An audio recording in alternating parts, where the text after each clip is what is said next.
In this video, I'm going to help you unblock your art growth forever. And I'm going to do that by reimagining the theory of constraints.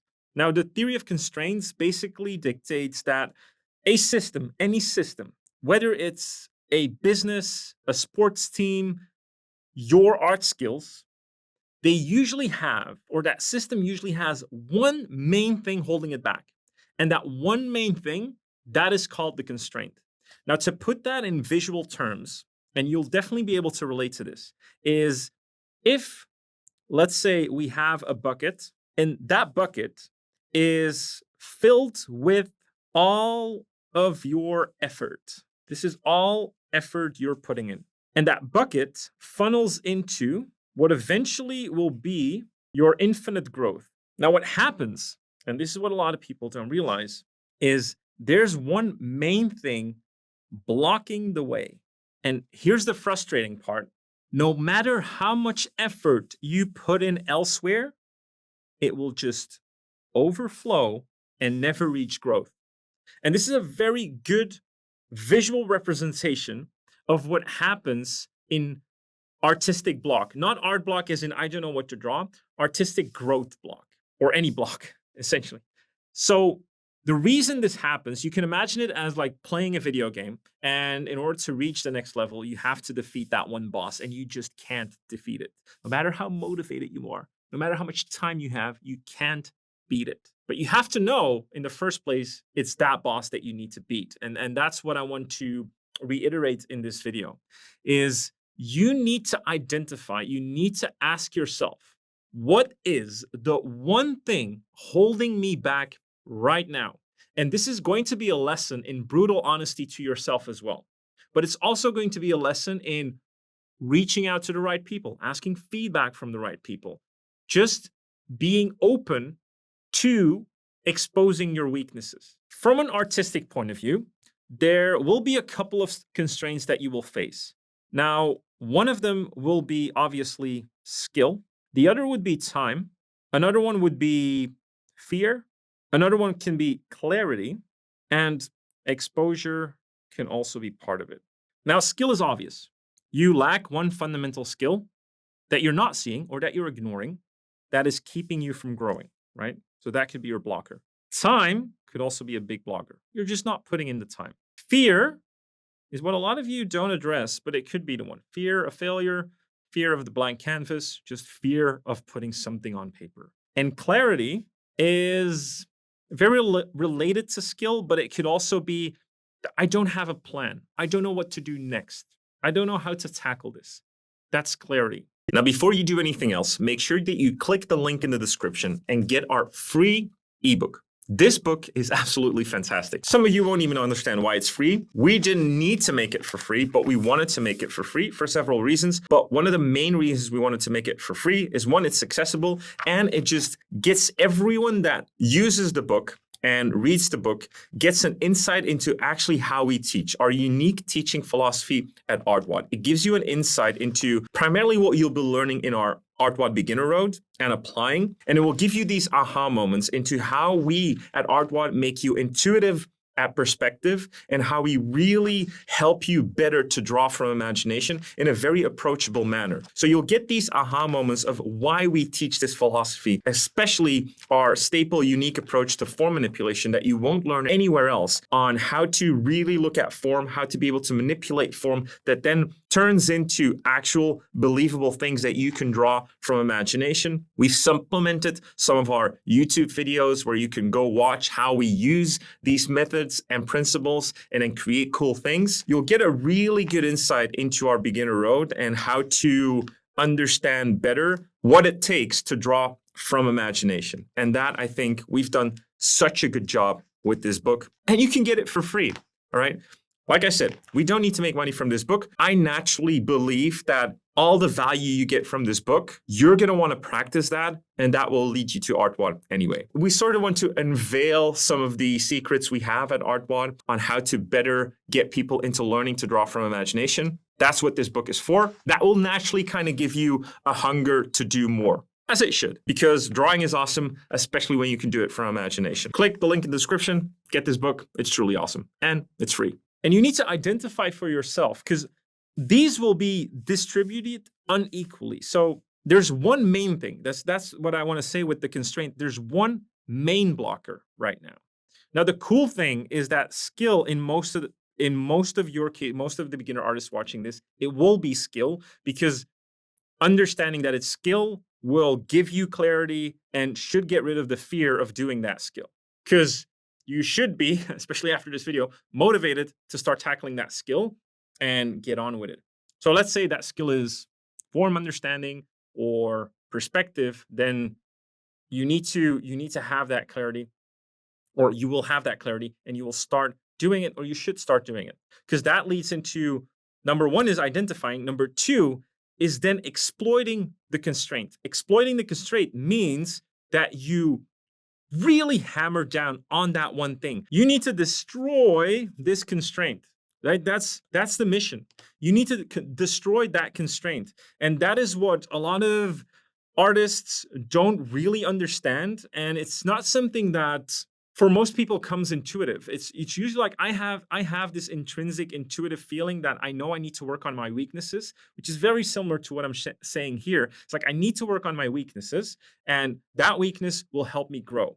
But it's not always necessarily a weakness. Sometimes it's just a better understanding of the thing that I think I know, but I don't really know. That is your constraint. And you need to identify that constraint, because once you can get rid of it, then you will grow. But here's the caveat: you will only grow to the next constraint.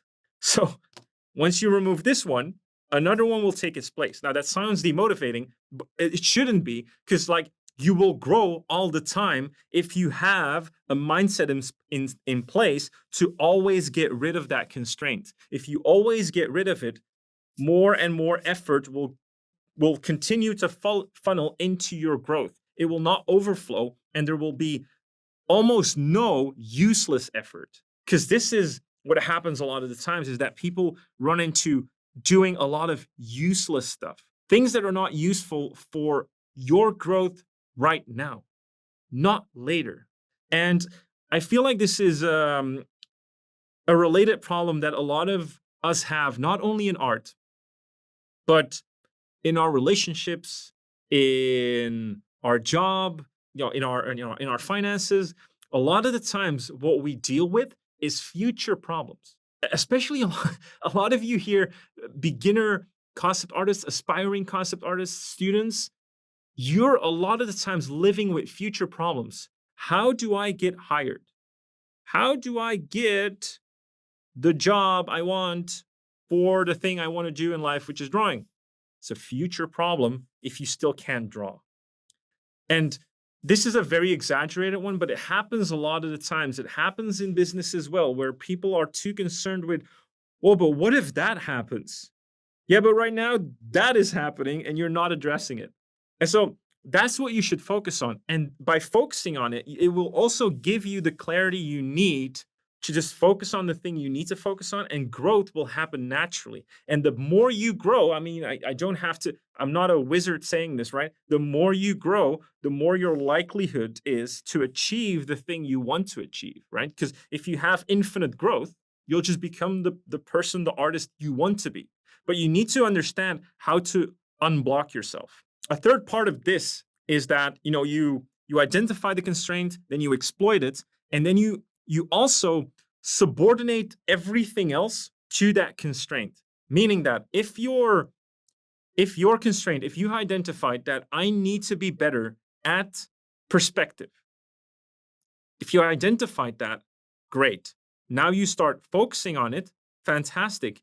And everything else, let's say all the other skills you have, or all the other skills you want to practice, whether it's figure or design or composition, for the time being, subordinate those to perspective, meaning that you will practice design in perspective. You will practice figures in perspective. You will practice whatever you need in perspective. So it becomes a subordinate. Perspective rules for the day, and everything else is subordinate to it until And this will happen naturally until something clicks. Again, what I say about that Dunning-Kruger effect, until something clicks and it becomes a permanent part of your understanding. And once it's a permanent part of your understanding, that blocker will go away and you will have experienced growth. You will have experienced progress. And then the new constraint will rear its ugly head. And that could be figure proportions, it could be form, it could be composition, it could be whatever. But that's important as well. That third step is very important because I can already see a lot of you thinking like, oh, wow, he's right. I need to just focus on that. And then you do that and you're like, oh, but I also still want to do my figures. And then when you go about figures, you're still obsessing about how to shade that figure, how to have nice design in that figure. But the figure at that point is not the problem. Your main blocker is perspective. And so you should subordinate everything to perspective. Number 4 in the theory of constraint is to elevate the constraint, which in art, I'm sorry, is not really possible. The elevation of a constraint means that you usually systematize things in order to get rid of it and automate it so that it no longer becomes a constraint in the future. That's very hard to do with art or any personal skill you want to develop. So that's not really the case. But number 5 is very important, is that you repeat that process. You always go through that cycle, and eventually, at some point, perspective will become a constraint again. So the constraints will keep coming back because there's like a finite number of things you can work on. It can be skill, so perspective, design, composition, form, but it can also be time. So if it's time, it's less about the thing you need to work on, like perspective design or whatever. It's more about I just need to start drawing.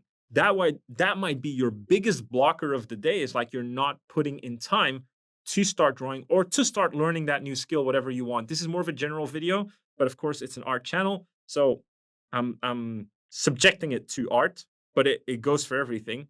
And if it's time, you need to subordinate everything else to just finding time to do your hobby, to do your skill. If it's fear, it's a bit more psychological, but it's the exact same thing. If you have a fear of starting, you need to first recognize that you have that, and then you need to attack that fear. You need to attack that fear head on. And that means by starting. If you have a fear of sketching in public, what some of my team members have, I used to have, and as a professional, that can be detrimental because a lot of times you're actually drawing in public, whether it's among teammates or it's as a presentation or a demo. So you need to really subjugate yourself to that. You need to attack it head on. You need to do it in small steps, but it will unblock a constraint and it will help you grow as an artist again. And any sense, I've repeated this many times before, any sense of progress is so motivating. That is usually the most motivating to keep you going. And this is something I've seen many times before, and I've talked with our students and members or people that I know that are no longer drawing. A lot of the times, what they're saying is, I don't have the time for it, or I understand, sort of like Dunning-Kruger Valley of Despair. I understand what I need to do, and it's going to cost me so much time that I really don't want to put effort into it. And usually that has to do with I'm not experiencing enough senses of progress to keep me motivated to keep going. And if there's anything that I think I do really well in my growth, is that I'm always looking to fix that constraints, that I give myself the dopamine hit to stay motivated, to have that sense of progress. I think that's very important. So what you should remember is that growth is actually infinite. It can go on forever as long as you keep attacking or addressing the constraint. And it sounds very systematized now, but sometimes having a visual representation like this has helped me a lot. I try to visualize the problems I need to solve because we're artists. If you visualize things, it becomes easier to understand them. And so by understanding that there are particular constraints that have much more weight in stopping your art growth, by attacking them, you will unblock yourself. And that's very important to do. Keep that in mind. Focus on fixing the one main thing that is blocking you right now, not the problems you're going to have in the future, the thing that is blocking you right now. All right? Again, That's all I have to say, and we'll see you in the next one.